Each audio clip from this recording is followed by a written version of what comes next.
नमस्कार. यूपीएससी आणि एमपीएससीचा जो मुख्य परीक्षेचा जो सिलेबस आहे त्यामध्ये एक ऑप्शनल सब्जेक्ट तुम्हाला निवडावा लागतो आणि एक असा ऑप्शनल सब्जेक्ट आहे ज्याच्यामध्ये अनेक टॉपर्सनी निवडलेला आहे. त्याच्यामध्ये रँक चांगली आलेली आहे. त्याचा सिलेबस इतका छोटा आहे की तो सहज तुम्ही 1-2 दिवसामध्ये रिव्हिजन पण करू शकता जेव्हा तुम्ही पेपरला जाण्यापूर्वी. आणि तो असा विषय आहे ज्याच्यामध्ये तुम्हाला जीएस 1, 2, 3, 4 आणि सोबत एसए ला सुद्धा इंटरव्ह्यू मध्ये करंट अफेअरला अशा अनेक ज्या सिलेबस सोबत तो ओव्हरलॅप होतो. मग या ऑप्शनलचं नाव आहे पब्लिक ऍडमिनिस्ट्रेशन. तुम्हाला प्रश्न पडला असेल की या सब्जेक्ट मध्ये नेमकं काय आहे, नक्की काय शिकायचं आहे आपल्याला. तो फार महत्वाचा इंटरेस्टिंग प्रश्न आहे. तुम्ही तुमच्या पूर्ण प्रशासनाच्या त्या जीवनामध्ये हा विषय तुम्हाला रोज कामाला येणारा विषय आहे. तुमच्या ट्रेनिंगमध्ये सुद्धा कामाला येतो, रोज दैनंदिन जीवनामध्ये आहे. हा फक्त स्पर्धा परीक्षेपुरता मर्यादित नाही. पेपर 1 मध्ये काय आहे, पेपर 2 मध्ये काय आहे, ही उत्सुकता लागलेली आहे. ते तुम्हाला थोड्या वेळानंतर दिसेल जेव्हा तुम्ही पुढे या पब्लिक ऍडमिनिस्ट्रेशनचे पेपर 1 आणि पेपर 2 चे सगळे टॉपिक, त्याचा अर्थ काय आहे आणि ते कशाच्या संबंधित आहे. जर हे तुम्ही या व्हिडिओमधून समजून घेतलं तर तुम्हाला लक्षात येईल की नेमका तुम्हाला हा विषय निवडायचा की नाही निवडायचा. म्हणजे तुम्ही बाकीचेही टॉपिक वाचले असतील, बाकीच्याही पेपर 1 पेपर 2 मधले जे ऑप्शनल सब्जेक्टचे, तुम्ही याचेही वाचा. हे लेक्चरमध्ये लोक प्रशासन हा विषय एकदम क्लिअर होऊन जाईल. एकही तुमच्याकडे डाऊट राहणार नाही, कारण जे टॉपिक्स आहेत ते सगळे सांगितले. जर तुम्हाला हा विषय काय आहे किंवा हा का निवडायचा, कोणता पब्लिक म्हणजे कोणता ऑप्शनल निवडायचा असेल, त्याच्या आधीचे व्हिडिओज आपल्या GDCIS अकॅडमीच्या युट्यूब चॅनलवर उपलब्ध आहे, ते पाहून घ्या. ठीक आहे. मग आपण आजच्या या व्हिडिओमध्ये पब्लिक ऍडमिनिस्ट्रेशन ऑप्शनल जो आहे याचा पूर्ण सिलेबस पाहणार आहोत. पेपर 1 मध्ये काय आहे, पेपर 2 मध्ये काय, अगदी सोप्या भाषेमध्ये सहज तुम्हाला समजून जाईल ते. नमस्कार मित्रांनो, मी गणेश चव्हाण, GDCIS अकॅडमी मध्ये तुमचं स्वागत आहे. तुम्ही मला GDC सर म्हणून पण ओळखत असाल, काही मित्रपरिवार अनेक दिवसापासून जे सोबत आहेत. आज आपण जो ऑप्शनल सब्जेक्ट आहे जो फार महत्वाचा आहे, हा लोकप्रशासन, त्याच्या लेक्चरची सुरुवात करतोय. आणि त्याच्या अगोदर हे तुम्हाला पूर्ण पब्लिक ऍडमिनिस्ट्रेशनचा पेपर 1 आणि पेपर 2 चेही एक टॉपिकचं विश्लेषण असणार आहे. सगळे प्रत्येक टॉपिकचा अर्थ मी तुम्हाला थोडक्यात सांगतो काय नेमका आहे ते. म्हणून तो हा जो विषय आहे हा स्पर्धा परीक्षा फक्त एवढा मर्यादित नाही, तर हा प्रशासनामध्ये चालतो. दैनंदिन जीवनात तुम्हाला रोज कामाला येतो. तुमचं ऍडमिनिस्ट्रेशन असेल, तुमची टीम बिल्डिंग असेल किंवा तुमची सिनियरिटीला तुमचे जे काही रिस्पॉन्स असेल त्याच्या संदर्भात असेल, सरकार कोणासाठी कसं काम करते हे समजून घेण्यासाठी तुम्हाला खूप महत्वाचा हा विषय आहे. म्हणून आज आपण हा विषय सुरुवात करतो आणि पहिल्या टॉपिकचं नाव आणि त्याचा अर्थ तुम्हाला मी सांगतो. चला तर मग आता मी तर तुम्हाला हे सांगेल की तुम्ही जर या विषयाकडे जर पाहत असेल तर तुम्ही एक पेन पेपर घेऊन बसा. जे मी तुम्हाला पॉईंट सांगतो तेवढे नोट डाऊन करा. जास्त वेळ जाणार आहे, एक 25-30 मिनिटाच्या मध्ये हे लेक्चर होऊन जाईल. बघा, चला आपण सुरुवात काय करतो, पब्लिक ऍडमिनिस्ट्रेशन. पब्लिक ऍडमिनिस्ट्रेशन याच्यातला पहिलाच टॉपिक आहे. त्या पहिल्या टॉपिकचं नाव नोट डाऊन करा, इंट्रोडक्शन टू पब्लिक ऍडमिनिस्ट्रेशन. काय आहे ते, त्याचा अर्थ मी तुम्हाला थोडक्यात सांगतो. इंट्रोडक्शन टू पब्लिक ऍडमिनिस्ट्रेशन हा पहिला टॉपिक आहे. ठीक आहे. आता हा टॉपिक सांगतो काय, याच्यामध्ये आहे काय, हे समजून घेतलं पाहिजे. बरोबर, म्हणजे तुमच्या लक्षात येईल की आपण काय शिकतो या टॉपिकमध्ये. जे लोक प्रशासन म्हणजे काय, त्याचा अर्थच तसा आहे इंट्रोडक्शन मध्ये, की त्याची ओळख करायची आहे की हा लोक प्रशासन विषय काय आहे, त्याची किती व्याप्ती आहे, त्याचं महत्व काय आहे, किंवा याचा सगळा जो अभ्यास आहे ते या टॉपिक मध्ये केला जातो. आणि एवढंच नाही तर प्रशासन कसं विकसित झालं, त्याच्या पाठीमागचे काय स्वरूप आहे, हे सगळ्या गोष्टी या जे इंट्रोडक्शन टू पब्लिक ऍडमिनिस्ट्रेशन जो आहे त्याच्यामध्ये आहे. मग दुसऱ्या टॉपिक मध्ये काय आहे, सगळे तुम्हाला मी पॉइंट सांगणार आहे. सगळे अख्खा सिलेबसच सांगेल मी तुम्हाला. तो अनेक वेळा एवढ्या दिवसापासून शिकवतो, ते अख्खी तोंडपाठ आहे. तुम्हाला कधी ऑफलाईनच्या लेक्चर मध्ये आला तर तुमच्या लक्षात येऊन जाईल. आता त्याच्यानंतरचा जो दुसरा आपला जो टॉपिक आहे, ऍडमिनिस्ट्रेटिव्ह थिंकर. ऍडमिनिस्ट्रेटिव्ह थिंकर्स, याच्यामध्ये काय सांगितलं जातं, अगदी सोपं आहे. विचारवंताचं काय सांगितलं जातं या भागामध्ये. लोक प्रशासनामध्ये जो विषय आहे तो विकसित कसा झाला, ते विकसित करणाऱ्यांचे प्रमुख जे विचारवंत आहे त्याचा सिद्धांत कोणता आहे, तो सिद्धांत याच्यामध्ये मांडला जातो. तो याच्यामध्ये आपण शिकवला जातो की काय लोकांनी त्यांचं मत काय होतं. मग आता याच्यामध्ये काही लोकही महत्वाचे आहेत, तसे फार जास्त जसं तुमचे बाकीचे जे ऑप्शनल सब्जेक्ट त्याच्यामध्ये अनेक थिंकर्स आहेत, पण एवढे थिंकर्स नाही, काही तुरळक थिंकर आहेत. मग त्याच्यामधला father of the public administration ज्याला ओळखलं जातं ते तर मेन आहेत, महत्वाचे आहेत. त्याचं नाव आहे वुड्रो विल्सन. 2 नंबरला तुम्हाला फेडरिक, त्याच्यानंतर टेलर आहेत, हेनरी फेवॉल आहेत आणि हर्बर्ट आहेत, सायमन आहे. हे जे आहे, हे जे थिंकर आहे, विचारवंत आहे, यांच्या संकल्पनामुळे म्हणजे यांची जी काही कल्पना होती त्यांच्या कल्पनामुळे प्रशासनामध्ये कसं सुधारलं पाहिजे किंवा कसं नवीन लोक प्रशासन, न्यू पब्लिक ऍडमिनिस्ट्रेशन आलं पाहिजे, तर याच्यामध्ये हे सांगितलं गेलेलं आहे.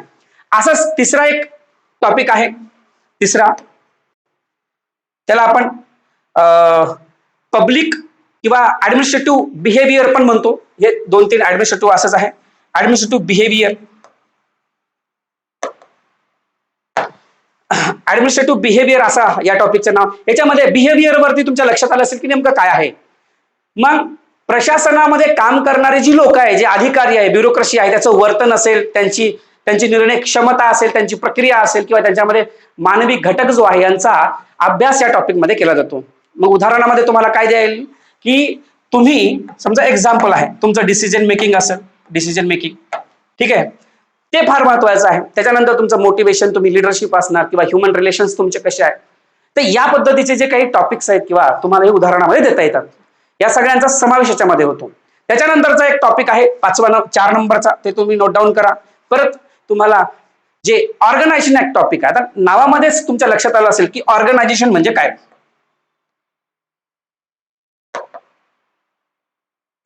ऑर्गनायझेशन म्हणजे काय. आता ह्या ऑर्गनायझेशन मध्ये काय आहे बरं, तर अगदी सोपं आहे. तुम्ही जर एखादे तुमच्याकडे छोटे मोठे तुमच्या कुटुंबातलंच घ्या, तुम्ही कुटुंबामध्ये मुखिया असेल तर तुम्हाला कसं चालवावं लागतं तुम्हाला चांगलं माहिती आहे. तुमचे सणवार किंवा त्याचे खर्च पाणी, मुलांचे शिक्षण असेल किंवा एक अनेक नातेवाईकाचे जे काही लग्न कार्य, ह्याच्या सगळ्यासाठी जे काही तुमचं खर्च आहे त्याच्यामध्ये मॅनेज कसं करायचं असेल, कुठे कोणाला जायचं असेल, ह्या सगळ्या गोष्टी तुम्हाला चांगल्या माहिती आहेत. म्हणून प्रशासन चालवण्यासाठी विविध संस्था ज्या आहेत आणि ज्या संघटना आहेत त्या तयार केल्या जातात, हे तुम्हाला चांगलं माहिती आहे. आणि ह्या टॉपिकमध्ये ह्या संघटनांचं फार महत्व आहे. तुमचं तिथं वागणं, राहणीमान, बिहेवियर जे म्हणतो आपण, ते परत इथं फार महत्वाचं आहे. आता याच्यामध्ये एक्झाम्पल मध्ये आपण काय पाहू शकतो, ऑर्गनायझेशन मध्ये जसं संघटना काय आहे, त्याची रचना, स्ट्रक्चर असायला पाहिजे. अजून काय तर औपचारिक आणि अनौपचारिक संघटना असतात, बरोबर आहे. कधी कधी अधिकार आणि जबाबदाऱ्या त्या संघटनेच्या, तुम्ही जर एखाद्या चांगल्या पोस्टवर आहात आणि त्या चांगल्या पोस्टवर तुम्हाला जर हे एक टीम बिल्डिंग करायची आहे, एक तुम्ही सीईओ आहात आणि तुम्हाला एवढं मोठं संस्था, एवढी मोठी ऑर्गनायझेशन चालवायची आहे, साहजिकच आहे तिथे तुम्हाला त्याचा तो बिहेवियर तुम्हाला काम येणार आहे. म्हणून ते संघटनेचं महत्व तुमच्या लक्षात आलं पाहिजे. याचा अभ्यास जो आहे यामध्ये केला जातो. कोणता, जे मी जसं ऑर्गनायझेशन सांगितलं. आता तुम्हाला अजून एक टॉपिक आहे जो फार महत्वाचा आहे, जे मे बी तुमच्या आफ्टर ट्रेनिंग वगैरे जेव्हा तुम्ही असता तेव्हा पण तुम्हाला कामाला येईल. त्याचं नाव आहे, 5 नंबरचा टॉपिक आहे, अकाउंटेबिलिटी अँड कंट्रोल. फार महत्वाचा आहे, माझा आवडता टॉपिक आहे, कारण हा तुम्हाला बरंचसं काही शिकवून जातो. मी त्याचे 1-2 उदाहरण पण देईल तुम्हाला. प्रशासनामध्ये जेव्हा तुम्ही जे काही प्रशासनानं काम केलेलं आहे, कोणत्याही केलेल्या कामासाठी तुम्हाला कोणासमोर जबाबदार राहावं लागतं किंवा कोणासोबत जबाबदार तुम्हाला राहावं, हे या टॉपिक मध्ये शिकवलं जातं. उदाहरणार्थ काय तुम्ही सांगाल मग की मी आहे, मला कोणाला प्रति अकाउंटेबल राहावं लागेल किंवा मी काय आहे. उदाहरणार्थ मी तुम्हाला 1-2 सांगतो. जसं तुम्ही पार्लमेंट, संसद म्हणू शकता, ज्युडिशियरी असेल किंवा लोकपाल वगैरे असेल, हे उदाहरण तुम्ही घेऊ शकता. जसं पार्लियामेंट, बरोबर, किंवा तुम्ही अजून काही ज्युडिशियरी जसं मी म्हटलं, हे उदाहरण तुम्हाला घेता येतात. आता पार्लमेंट हे काय जबाबदारी आहेत पार्लमेंटच्या, ज्युडिशियरीच्या काय न्यायपालिकेच्या जबाबदारी आहेत हे तुम्हाला चांगलं माहिती आहे. जसं मी लोकपाल सांगितलं ते पण तुम्हाला माहिती आहे. एवढंच नाही, तुम्ही एखादं कॅग जे आहे ते कॅग पण पाहू शकता, controller auditor general of India, हे पण तुम्हाला माहिती आहे की नेमकं याच्यामध्ये काय सांगितलं जातं. म्हणून ह्याच पद्धतीने तुम्हाला हा एक इतका सुंदर विषय आहे, सहजरित्या तुम्हाला समजून जातो. मग याच्या माध्यमातून प्रशासनावर नियंत्रण केलं जातं किंवा त्याच्यावर नियंत्रण ठेवलं जातं, आपण असंही म्हणू शकतो. आता ज्या पुढचा एक पाहूया आपण, ऍडमिनिस्ट्रेटिव्ह लॉ. आता जे आपलं 6 नंबरचा जो टॉपिक आहे, मी थोडक्यात जास्त तुमचा वेळ घेणार नाही, पण हे डिटेलमध्ये मी तुम्हाला सगळं आपल्या त्या जे बॅच आहे, जसं तुम्हाला मी म्हटलं की ही बॅच जर तुम्हाला घ्यायची झाली तर जीडीसी अकॅडमीच्या ऍप्लिकेशनवर जा, तिकडे एमपीएससी यूपीएससी सिलेक्ट करा, त्यावर तुम्हाला ऑप्शनल सब्जेक्ट मध्ये हा विषय दिसेल, हा विषय तुम्ही बाय करू शकता. हे आणि आपली ही बॅच जशी म्हटलं की तुम्हाला सुरू झालेली आहे. आता ऍडमिनिस्ट्रेटिव्ह लॉ तुम्हाला लक्षात आलं असेल की प्रशासनानं जे की काही तुमचे कायदे आहेत त्या कायद्याच्या चौकटीमध्ये राहून काम करणं तुम्हाला आवश्यक असते. आणि जेव्हा तुम्ही ते काम करता, मग या टॉपिकमध्ये तुम्ही काय शिकणार आहात, तर यामध्ये तुम्हाला काही उदाहरण एक दोन तुम्हाला प्रशासकीय कायदे आहेत किंवा न्यायिक नियंत्रण असेल, त्याच्यामध्ये तुम्हाला एवढंच नाही तर तुमचे जे काही मानवाचे अधिकार, आपण नागरिकांचे अधिकार असं म्हणूया, तर ह्या सगळ्या गोष्टींचा या ऍडमिनिस्ट्रेटिव्ह मध्ये लॉ मध्ये अभ्यास केला जातो, हे गोष्ट लक्षात घ्या. आणि असंच आता 6वा आहे, 7 नंबरचा एक टॉपिक आहे ज्याचं नाव आहे comparative public administration. Comparative public administration, तर कम्पेअर नावामध्येच आहे कंपॅरेटिव्ह पब्लिक ऍडमिनिस्ट्रेशन, बरोबर आहे. आता या टॉपिक मध्ये काय वेगळं भेटणार आहे तुम्हाला पाहायला, ते कम्पेअर करताना दिसते. म्हणजे तुम्ही काय करू शकता, एका देशाची दुसऱ्या देशाच्या प्रशासनासोबतची तुलना करू शकता. उदाहरणार्थ एक्झाम्पल साठी घेऊ शकतो. आता आपलं युएसए आहे, सध्याला युएसए ची काय नीती आहे तुम्हाला माहिती आहे, युद्ध सुरू आहे. म्हणजे एका व्यक्तीच्या हट्टापणामुळं युएसएला विनाकारण नको त्या ठिकाणी बमबारी करावी लागली. म्हणजे आता हे जे काही मिसाईल सोड हे दुसऱ्या देशावरती गरज नसताना हे गोष्टी घडल्यात. आता त्याच्यामध्ये अगोदरची काही काही जे काही देशामध्ये एक नवीनच विषय उभा राहिला होता, तो दाबण्यासाठी कदाचित हे केले की काय काय माहिती नाही, पण ते सोडा, ते विषय वेगवेगळे आहेत, आपण त्याच्यावर अनेक वेळा चर्चा करू. आता युएसएचं प्रशासन आहे आणि जो आपला भारत देश आहे, इंडिया आहे, इंडियाचं प्रशासन आहे. दोघांच्या एकदम ज्यावेळेस देशाच्या देशामध्ये प्रशासनामध्ये कंपॅरिझन केलं जातं, तिथले स्टेट असतील, बरोबर, तिथले स्टेट्स असतील किंवा इंडियातले स्टेट्स असतील, या दोन्हीमध्ये राज्यांमध्ये सुद्धा कंपॅरिझन केलं जातं. एवढंच नाही तर त्या ठिकाणी जर डिस्ट्रिक्ट्स असतील तर आपल्याही देशातले, तर याच्यासोबतही कंपॅरिझन केले जाते. त्याला कंपॅरेटिव्ह जे ऍडमिनिस्ट्रेशन किंवा हे जे आपण म्हणतो, तर हे याच्यामध्ये शिकवल्या जाते. उद्दिष्ट काय असते याचं, की त्या देशातली जी प्रशासनातली जी प्रणाली आहे किंवा तिथलं जे काही प्रशासन आहे ते समजून घेतलं पाहिजे. त्याच्यातले काय महत्वाच्या गोष्टी आहेत त्या आपण घेतल्या पाहिजे, आपल्या देशामध्ये चालवल्या पाहिजे. कारण जिथल्या नागरिकांना त्याची सुखसुविधा, ज्या नवीन तंत्रज्ञान आहे त्या गोष्टी सगळ्या समजल्या पाहिजे. त्याच्यातील चांगल्या पद्धतीचा आपण अभ्यास, आता आपण माहित आहे मिलिटरी जे आहे, देशातल्या मिलिटरी दुसऱ्या देशातल्या मिलिटरी सोबत आपण एक्सरसाइज पण करतात, अनेक वेळा तुम्ही पाहिलं असेल ते, ठीक नाही. तर अशा पद्धतीचे हे टॉपिक्स आहेत. आता अजून एक टॉपिक आहे 8 नंबरचा, त्याला आपण डेव्हलपमेंट डायनामिक असं म्हणतो. तर हा एक टॉपिक फार सुंदर आहे.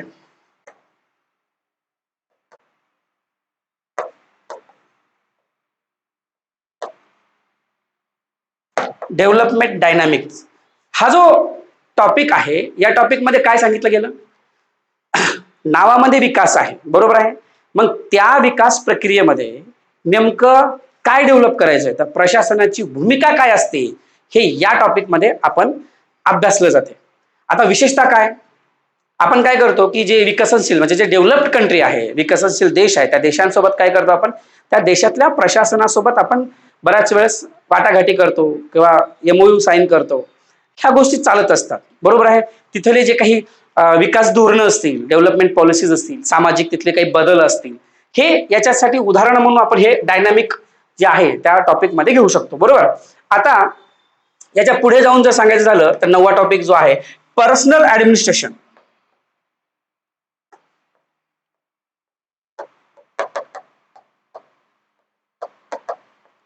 पर्सनल ऍडमिनिस्ट्रेशन काय आहे, पर्सनल नावामध्ये वैयक्तिक दिसते आपला काहीतरी, या टॉपिक मध्ये काय, कोण, तुम्ही आम्ही सर्वसाधारण व्यक्ती आहे का, तर तो व्यक्ती सर्वसाधारण नाही. तर कोण असतात, हे व्यक्ती ते लोक असतात जे ब्युरोक्रेसी, जे पदावर क्लास 1 ऑफिसर्स असतात, ते लोक इथे असतात.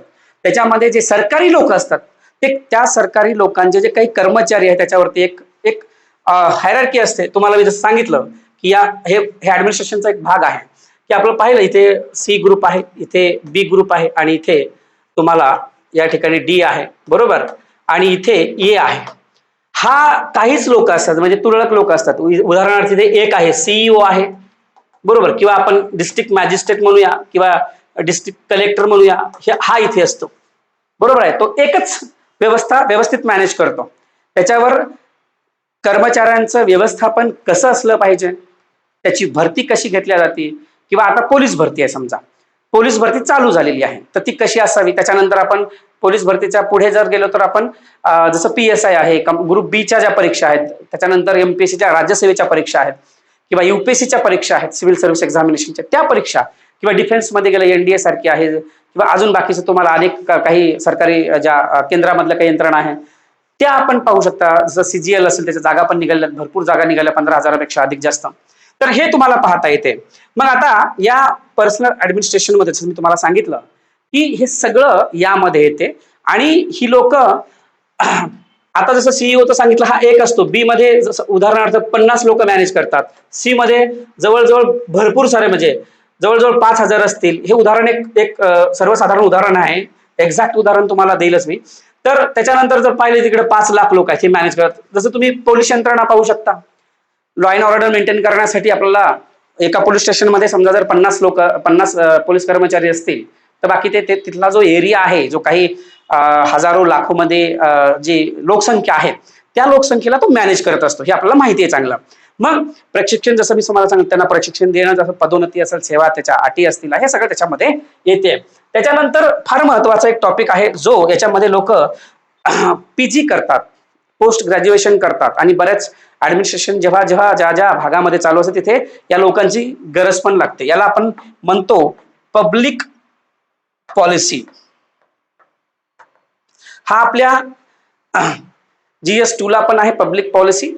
पब्लिक पॉलिसी मध्ये नावातच आहे लोक, लोकांची धोरणं, बरोबर आहे की नाही. मग सरकार काय करते, सरकार लोकांसाठी जी काही धोरणं आहे ती धोरणं तयार करते. म्हणजे फार इझी आहे ते, तर तुम्हाला समजून जाण्यासाठी पण. तर हे लोकांची धोरणं तयार करते, याच्यामध्ये याला आपण पब्लिक पॉलिसी असं म्हणतो. का तर ते लोकांसाठी. आता याच्यामध्ये एक उदाहरणार्थ जर आपण घेतलं तर काय, समजा पॉलिसी फॉर्मेशन असेल किंवा एखाद्या वेळेस पॉलिसी फॉर्मेशन केली तर ती पॉलिसी इम्प्लिमेंटेशन पण असेल, ते कोण करणार, किंवा त्याचे त्या पॉलिसीचे इव्हॉल्युशन असेल. तर हे सगळे याचा जो काही अभ्यास आहे या टॉपिकमध्ये पब्लिक पॉलिसी या टॉपिकमध्ये केला जातो. आपण 10 टॉपिक पाहिले, आता 11वा टॉपिक पाहूया. पेपर 1 मधला 11वा, याला आपण 11वा टॉपिकचं जे नाव आहे टेक्निक ऑफ ऍडमिनिस्ट्रेटिव्ह इम्प्रुव्हमेंट. काय काय टेक्निक्स आहेत, टेक्निक ऑफ ऍडमिनिस्ट्रेटिव्ह इम्प्रुव्हमेंट, बरोबर आहे, टेक्निक्स. तर हा एक विषय जो आहे ते तुम्हाला आता याच्या नावामध्येच तुम्हाला दिसते की कोणत्या अशा ज्या प्रशासनामध्ये अधिक कार्यक्षम जे बनेल असे कोणत्या पद्धती आहेत, कोणत्या टेक्निक्स आहेत, तर ते या टॉपिक मध्ये आपल्याला शिकायला मिळते. उदाहरणार्थ काय आपण समजून घेऊ की जसं Q&M, तुम्ही हे याचा फुल फॉर्म माहित असेल तुम्हाला की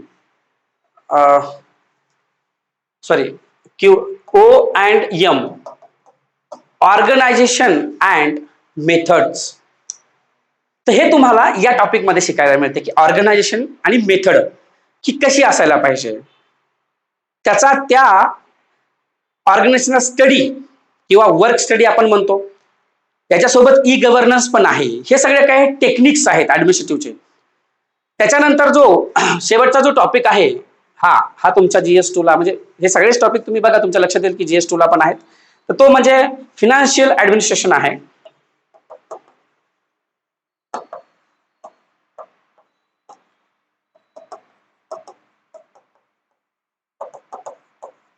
फिनान्शियल ऍडमिनिस्ट्रेशन यामध्ये तुम्हाला अगदी सोप्या पद्धतीने सांगायचं झालं तर सरकारी पैशांचं जे काही व्यवस्थापन जे आहे त्या व्यवस्थापनालाच आपण काय म्हणतो, फिनान्शियल ऍडमिनिस्ट्रेशन. अगदी बरोबर आहे. हा सिलेबस आणि त्याचे अर्थ काय आहेत हे तुमच्या लक्षात येत असेल की आपण हे टॉपिक कोणते आहेत, बरोबर आहे. याच्यामध्ये उदाहरण काय, बरं अगदी सोपं आहे. तुम्हाला एक्झाम्पल घ्यायचं झालं तुमचं बजेट, बरोबर आहे, बजेट आहे ना. त्याच्यानंतर अकाउंटिंग असेल, ऑडिट असेल, बजेट आहे. अकाउंटिंग असेल, ऑडिट असेल, ऑडिट असेल, या सगळ्यांचा अभ्यास या फिनान्शियल ऍडमिनिस्ट्रेशन मध्ये केला जातो. हे गोष्ट लक्षात घ्या.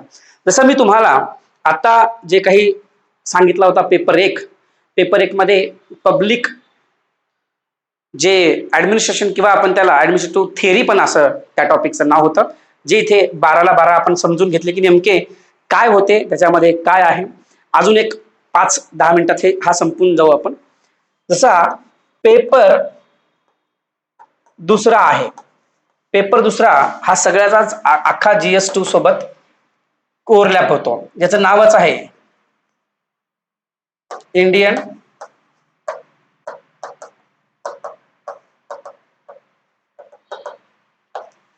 ऍडमिनिस्ट्रेशन, नावातच आहे. आता जेव्हा तुम्ही GS2 ला जेव्हा लक्ष्मीकांत वाचता, पॉलिटी वाचता, त्या पॉलिटीमध्ये पहिले 2 टॉपिक वाचता, बरोबर आहे? कसं की making of the Indian constitution, तेच टॉपिक आहे, फक्त वेगळं आहे, याचं नाव वेगळं आहे. काय नाव वेगळं आहे? तर ते म्हणजे पहिलं इव्हॉल्युशन.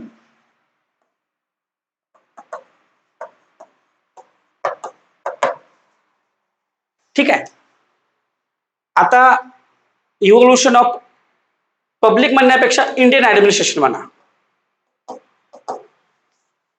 बरोबर आहे. याच्यामध्ये प्रशासन जो प्राचीन काळ, तुम्हाला GS1 मध्ये लक्षात येऊन जाईल की मुघलचं ऍडमिनिस्ट्रेशन कसं होतं, इंग्रजांच्या काळामध्ये त्यांचं ऍडमिनिस्ट्रेशन कसं होतं, ते प्रशासन कसे चालवायचे, नाही का? तर तुम्हाला जसं आपण पाहू शकतो, जसं ब्रिटिश काळामध्ये, बरोबर, ब्रिटिश काळांचा असेल किंवा प्राचीन काळामधलं ऍडमिनिस्ट्रेशन तुम्ही पाहू शकता, ते उदाहरण तुम्हाला घेता येतात. किंवा तुम्ही स्वातंत्र्यानंतरचं जे आहे ते पण प्रशासन पाहता येईल तुम्हाला. तो म्हणजे आपलं इंडियन ऍडमिनिस्ट्रेशन आहे, जे तुम्हाला इथं समजून जाईल. आता एक फार महत्वाचा टॉपिक आहे दुसरा, ज्याच्यामध्ये जे काही थिंकर आहेत आपल्या भारतातले, ज्यांनी हे मोठी घटना लिहिली, त्या लोकांच्या विचारांचा, की त्या प्रशासनामध्ये त्या लोकांचा काय महत्व होतं, ते एक टॉपिक आहे. त्याच्यावर एक philosophical and constitutional framework of government. ठीक आहे, मी शॉर्ट मध्ये लिहून टाकतो तुम्हाला, philosophical constitution framework of government. ठीक आहे, तर हा टॉपिक तुम्ही पूर्ण नोट डाऊन करा, philosophical and constitutional framework of government. तर यामध्ये तुम्हाला काय सांगितलं जातं, की नावामध्ये थोडंफार लक्षात येत असेल की काय आपल्याला समजून घ्यायचं, ते उदाहरण मी तुम्हाला 1-2 सांगतो. जे भारतीय प्रशासन आहे, त्या भारतीय प्रशासनाची जे ज्याला आपण संविधान म्हणू, कॉन्स्टिट्यूशन म्हणू, तर हे संविधानिक आणि त्याच्यामध्ये तात्विक जे काही पायाभूत रचना जी केली आहे, फ्रेमवर्क जो आहे, तो याच्यामध्ये सांगण्याचा प्रयत्न केला. काय आहे मग ते? आपण त्याच्यामध्ये उदाहरण घेऊ शकतो.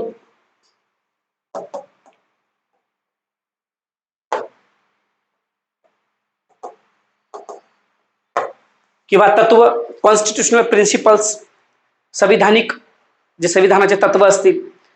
अजून उदाहरण घेऊ शकतो आपण डेमोक्रेसी. हे उदाहरण आपल्याला देता येतात, बरोबर आहे. किंवा आपण संघराज्याची जी काही व्यवस्था आहे, ते पण आपल्याला इथे या उदाहरणामध्ये घेता येईल, जे तुम्हाला हा टॉपिक दुसरा आहे. तिसरा जो टॉपिक आहे फार महत्वाचा आहे, त्याच्यामध्ये तुम्हाला जो नाव आहे पब्लिक सेक्टर अंडरटेकिंग, तिसरा.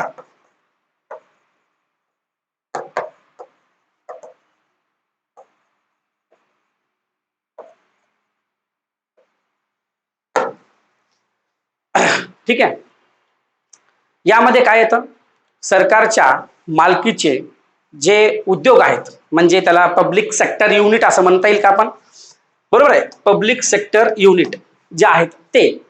आता उदाहरण तुम्ही कमेंट मध्ये देऊ शकता, व्हिडिओ पाहत असताना पॉज करून तुम्ही मला सांगा, कोणते असे जे पब्लिक सेक्टर युनिट आहेत ते तुम्हाला सांगता येतील तर फारच उत्तम. काय सांगा तुम्ही?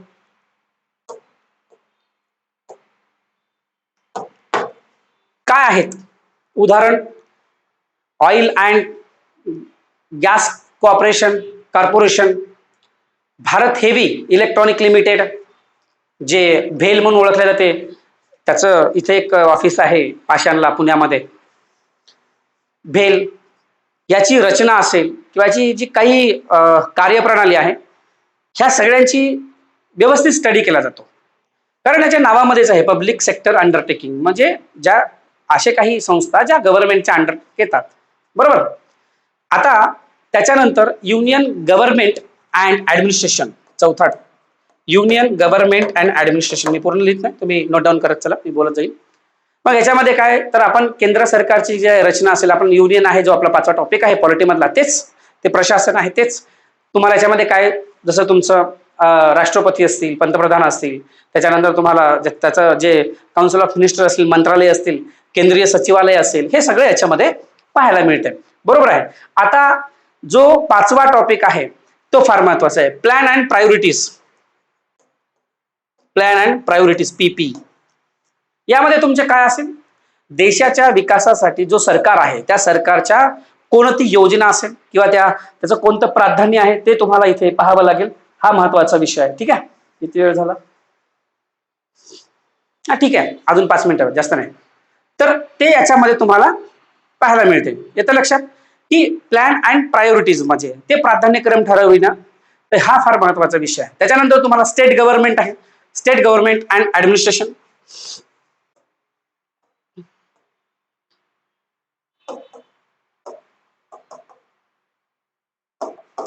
स्टेट गव्हर्नमेंट अँड ऍडमिनिस्ट्रेशन यामध्ये काय तुम्हाला माहिती आहे, जसं तुम्ही राज्यांचं पाहता ते सेम टू सेम, जे राज्यपाल असेल तेच मुख्यमंत्री, तेच तुम्हाला GS2 ला जे वाचता तुम्ही तेच वाचायचं, तुम्हाला वेगळं काही वाचायचं का नाही. मग ॲज इट इज राज्य सचिवालय असेल तेच, त्याच्यानंतर राज्य प्रशासन असेल तोच विषय आहे. वेगळा आहे का? तर नाही. त्याच्यामुळं तुम्हाला हे उदाहरण द्यायला पाहिजे. तर हे आपला जो काही 6वा टॉपिक आहे आणि 7वा जो टॉपिक आहे त्याच्यामध्ये जसं मी तुम्हाला सांगितलं, डिस्ट्रिक्ट ऍडमिनिस्ट्रेशन जे आहे त्या ऍडमिनिस्ट्रेशन सिन्स इंडिपेंडन्स तेव्हापासून, म्हणजे जिल्हा स्तरावरती जे प्रशासनाचा जो अभ्यास आहे तो आपल्या स्वातंत्र्यापासून आपल्याला करायचा आहे. जसं मुख्य CEO असतील नाही का, चीफ एक्झिक्युटिव्ह ऑफिसर असतील, मुख्य कार्यकारी अधिकारी असतील, जिल्हा अधिकारी असतील, पोलीस अधीक्षक असतील किंवा जिल्हा परिषद असेल, हे सगळे या टॉपिक मध्ये येतात. त्याचं नावच आहे ते. बरोबर. मग सिन्स इंडिपेंडन्स तेव्हापासूनचा आपला अभ्यास करायचा. District administration since independence. ठीक आहे, हे गोष्ट लक्षात घ्या. त्याच्यानंतर एक तुमच्या रिलेटेड एक टॉपिक आहे जो तुम्ही जे अभ्यास करता,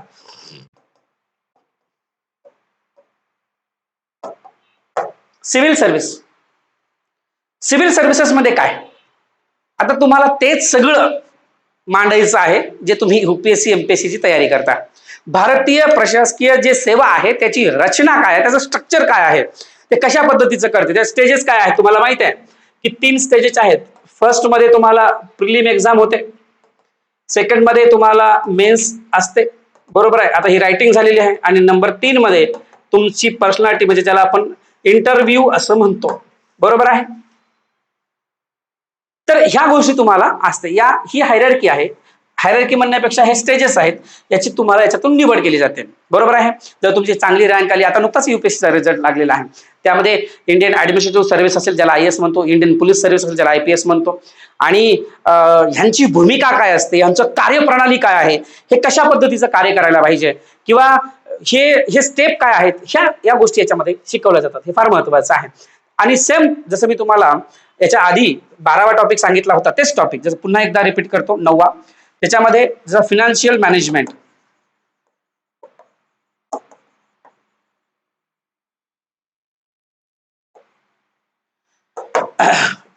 फायनान्शियल मॅनेजमेंट म्हणून आपण त्याला. तर यामध्ये जे सांगितलं जातं, सरकार आर्थिक संसाधनं आणि त्याची जे काही व्यवस्था याची व्यवस्था कशी असली पाहिजे, ती कशी करावी, हे सगळं याच्यामध्ये. तेच पुन्हा एकदा 12व्या टॉपिक मध्ये पेपर पहिल्यामध्ये सांगितलं होतं, जसं बजेट, कर प्रणाली. बरोबर आहे. तुमचं एक्सपेंडिचर, त्याचं एक्सपेंडिचर मॅनेजमेंट आलं, हे सगळं त्याच्यामध्येच येते. तर तेच तुम्हाला टॉपिक पुन्हा पुन्हा यामध्ये लक्षात आले पाहिजे की त्याचा ओव्हरलॅप आहे. ठीक आहे. आता परत एक 10वा टॉपिक सांगतो, तो म्हणजे बघा, जे प्रशासन आहे त्या प्रशासनामध्ये सुधारणा तेव्हापासून, ज्या दिवशी आपल्याला स्वातंत्र्य मिळालं तेव्हापासूनच्या आतापर्यंतच्या रिफॉर्म्स काय झाले, मग त्याला आपण ऍडमिनिस्ट्रेटिव्ह रिफॉर्म्स सिन्स इंडिपेंडन्स.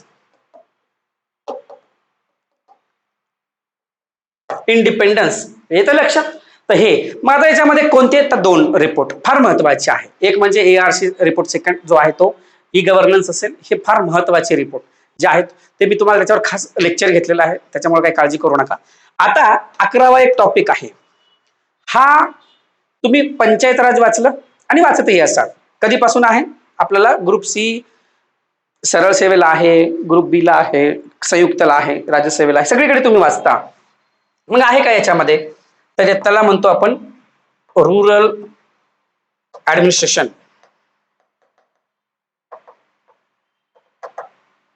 बरोबर. जे रुरल ऍडमिनिस्ट्रेशन आहे सोबतच त्या ऍडमिनिस्ट्रेशनचा विकास, त्याला आपण डेव्हलपमेंट म्हणूया. बरोबर. तर रुरल ऍडमिनिस्ट्रेशन आणि डेव्हलपमेंट येते लक्षात. तर हा जो विषय आहे म्हणजे ग्रामीण भागामध्ये त्या ग्रामीण भागाचा कसा विकास झाला पाहिजे प्रशासनाचा, तो महत्वाचा आहे विषय. मग त्याच्यामध्ये जसं तुम्हाला मनरेगा आहे त्याचं नाव बदललं आता, तसं मला तुम्ही कमेंटमध्ये सांगा मनरेगाचं नाव काय आहे आत्ताच्या घडीला, आणि काय नेमकी त्याचे काही जे अगोदरचे काही त्याच्यामध्ये सांगितलेले जे काही फीचर्स होते आणि आता काय आहेत ते तुम्ही सांगा थोडक्यामध्ये. मग ग्रामीण भागातल्या लोकांना रोजगार असेल, त्यांच्यासोबत त्यांची धोरणं सरकार कसं बनवतं त्यावर त्याची पायाभूत सुविधा कोणत्या आहेत, पंचायत राज काय आहे, तर हे सगळं यामध्ये रुरल ऍडमिनिस्ट्रेशनच्या डेव्हलपमेंटमध्ये येऊन जाते, तुम्हाला लक्षात ठेवलं पाहिजे. सेम टू सेम आता 12वा टॉपिक कोणता, अर्बन अर्बन लोकल गव्हर्नमेंट. जसं म्युन्सिपाल्टीज आहेत, स्वराज्य संस्था, त्या आता नुकत्या निवडणुका झाल्या तुम्हाला सर्वांना माहित आहे. मग त्याचं उदाहरण घेता येतं तुम्हाला अर्बन लोकल गव्हर्नमेंट. त्याचं उदाहरण काय घेऊ शकता तुम्ही, महानगरपालिका तुमची, बरोबर आहे, नगर परिषद असेल, नगर पंचायत असेल, यांचं ऍडमिनिस्ट्रेशन. आता शेवटचे जे 2 टॉपिक आहेत ते फार महत्वाचे आहेत. जसे मी तुम्हाला सांगतो बघा, 13 त्याच्यामध्ये सांगितलंच गेलं की जो तुमचा लॉ अँड ऑर्डर, बरोबर आहे, तोच तुम्ही वाचता. आणि हे सगळं प्रशासनामधले जे काही कायदा आणि सुव्यवस्थेचं व्यवस्थापन कसं करावं, ते सुव्यवस्थापन राखण्यासाठी प्रशासनामधली जी व्यवस्था आहे ते फार महत्वाचं आहे. त्याला म्हणून आपण काय म्हटलेलं आहे, लॉ अँड ऑर्डर. बरोबर आहे, लॉ अँड ऑर्डर जो ही आहे याची सुव्यवस्था मी तुम्हाला सांगितलं ऍडमिनिस्ट्रेशन.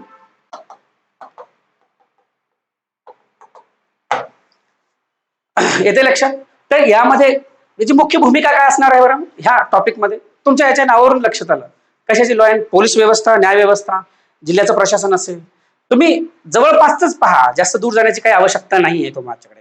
आणि शेवटी एकदम महत्वाचं सगळ्या प्रशासनातल्या गोष्टींवरती जो ओव्हरव्ह्यू सांगतो, असं ज्याचं महत्व सगळ्या significance issues and Indian administration, significance 14वा जो टॉपिक आहे.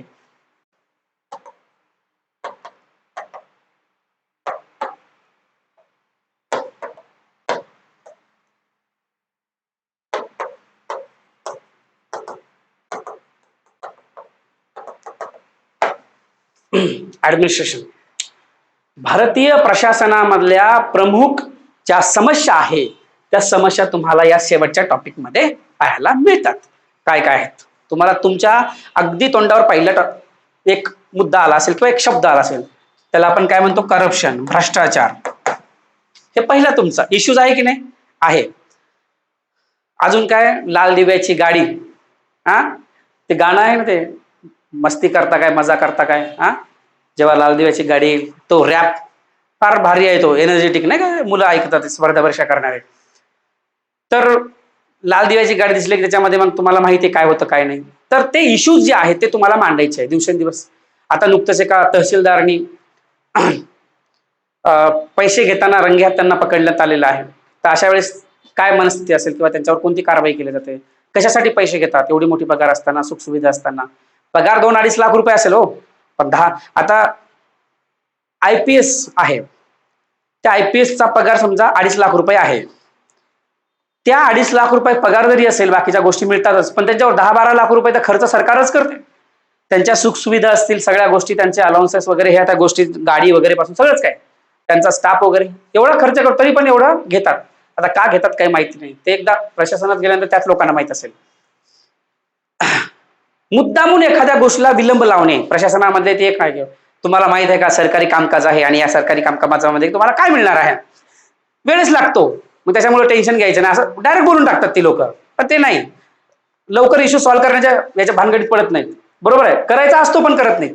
आणि पारदर्शकतेचा अभाव, शेवटचा मुद्दा. तुम्हाला माहिती आहे अकाउंटेबिलिटी, ती पारदर्शकता नाहीये मित्रांनो. एकदम बऱ्याच वेळेस तुम्हाला उडवाउडीची उत्तर, खोटं बोलणं.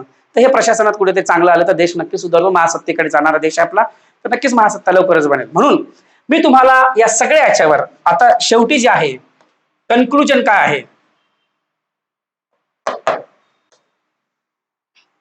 काय कन्क्लुजन काढता?